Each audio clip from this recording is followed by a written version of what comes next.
हरियाणा के मजबूत राजनीतिक परिवार चौटाला परिवार में दीपावली पे नई मिठाई बनी है। उस नई मिठाई में बहुत सारे जायके डाले गए हैं और फिर उससे जो है बहुत कुछ करने की तैयारी चल रही है। अजय चौटाला, दुष्यंत चौटाला, दिग्विजय चौटाला अलग अलग अपने हिसाब से घूम रहे हैं, अपने समर्थकों से मिल रहे हैं।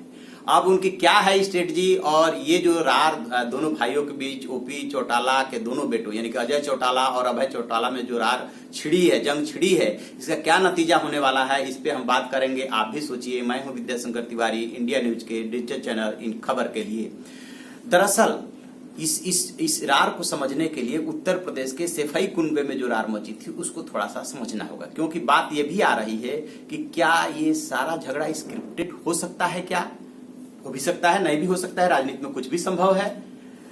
दरअसल पूरी की पूरी स्ट्रेटजी अब अजय चौटाला और उनके दोनों बेटों की ये है कि मतलब ओपी चौटाला, ओम प्रकाश चौटाला के खिलाफ एक शब्द नहीं बोलना है। आप दोनों इश्यूज को समझिएगा। जो सैफई में रार मची थी उसमें भी अखिलेश यादव और चाचा शिवपाल यादव की स्ट्रेटजी यही हुआ करती थी कि मुलायम सिंह यादव के खिलाफ एक शब्द नहीं बोलना है। ऐसे ही इसमें ओपी चौटाला के खिलाफ एक शब्द नहीं बोलना है। तो इनकी स्ट्रेटजी ये है, अजय चौटाला, उनकी पत्नी नैना चौटाला, दुष्यंत चौटाला और दिग्विजय चौटाला की ये स्ट्रेटजी है कि बेशक उनके दोनों बेटों को पार्टी से चौटाला साहब ने निकाल दिया है, सीनियर चौटाला ने निकाल दिया है, लेकिन उनके खिलाफ एक शब्द नहीं बोलना है, बल्कि उनको मजबूर करना है कि उन दोनों को पार्टी में लेने के लिए वो मजबूर हो जाए। और जो 17 नवंबर को जिंद में रैली होने जा रही है वो एक तरह से शक्ति प्रदर्शन करने वाली रैली है। तो इनकी पहली स्ट्रेटजी ये बन रही है कि आईएनएलडी पे कब्जा करना है। ठीक उसी तरह से जैसे कि अखिलेश यादव ने मुलायम सिंह यादव के मौन समर्थन से सपा पे कब्जा कर लिया था। मामला चुनाव आयोग तक पहुंचा था, साइकिल चुनाव चिन्ह भी फंसी थी, लेकिन अंततः वह चुनाव चिन्ह जो है अखिलेश यादव को मिल गया था। पहली इनकी रणनीति आईएनएलडी पे कब्जा करना है, क्योंकि इनके समर्थक ज्यादा है। अजय चौटाला ने दीपावली पे अपने समर्थकों से बातचीत करते हुए बोला है कि उनके विधायक उनसे मिलने, 19 विधायक हैं इस समय इनेलो के, तो उनके विधायक भी मिलने के लिए आ रहे हैं, पार्टी के पदाधिकारी भी मिलने के लिए आ रहे हैं। दुष्यंत चौटाला यूथ में काफी लोकप्रिय हैं, उनके ऊपर अलग दबाव है कि अलग पार्टी बनाई जाए।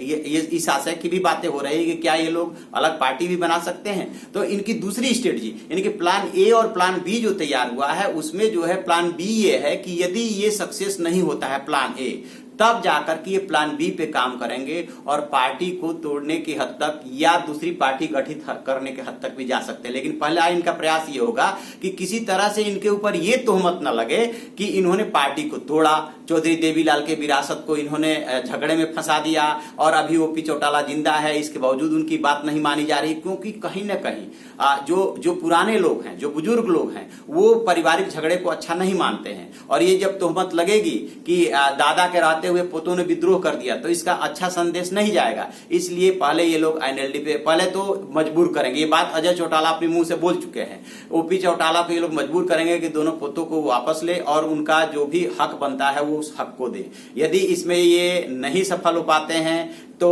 तब जाकर के दूसरे प्लान पे काम करेंगे। और ये जो जिंद की रैली होने जा रही है, जहां से 1986 में चौधरी देवीलाल ने न्याय युद्ध शुरू किया था और अभियान शुरू किया था, उसी जिंद से ये भी रैली करने जा रहे हैं। इन लोगों को पूरा विश्वास है। जो दुष्यंत चौटाला और दिग्विजय चौटाला की बॉडी के हाव भाव है, लैंग्वेज, जो बॉडी लैंग्वेज कह रही है, उससे पता चल रहा है जो अजय चौटाला जिस तरह से कॉन्फिडेंट है, इन्हें पूरा विश्वास है, क्योंकि अंदर खाने कुछ बात भी चल रही है। सिरसा पहुंच चुके हैं अजय चौटाला, लोगों से अपनी मां से मिलने के अलावा लोगों से मिलना जुलना उन्होंने शुरू कर दिया। बीच बचाव के भी प्रयास किए जा रहे हैं। इस बीच दुष्यंत चौटाला जो राव इंद्रजीत सिंह से मिले हैं उसको लेकर के भी कयासबाजी शुरू हो गई। तो राजनीति में होता क्या है, कई बार आप दबाव बनाने के लिए तरह तरह के हथकंडों का इस्तेमाल करते हैं। तो इसमें तरह तरह के दाव पेच चले जा रहे हैं। अभय चौटाला को दबाव में लिया जा रहा है कि बेशक अजय चौटाला जेल में सजा काट रहे हैं, लेकिन उनके जेल जाने से आप जो है उत्तराधिकारी नहीं हो जाएंगे। यानी कि एक तरह से उसी मोड़ पे आ गए हैं जहां 3 दशक पहले ओपी चौटाला और रणजीत सिंह चौटाला में उत्तराधिकार को लेकर के लड़ाई छिड़ी थी और अंततः ओपी चौटाला जो ओम प्रकाश चौटाला जो है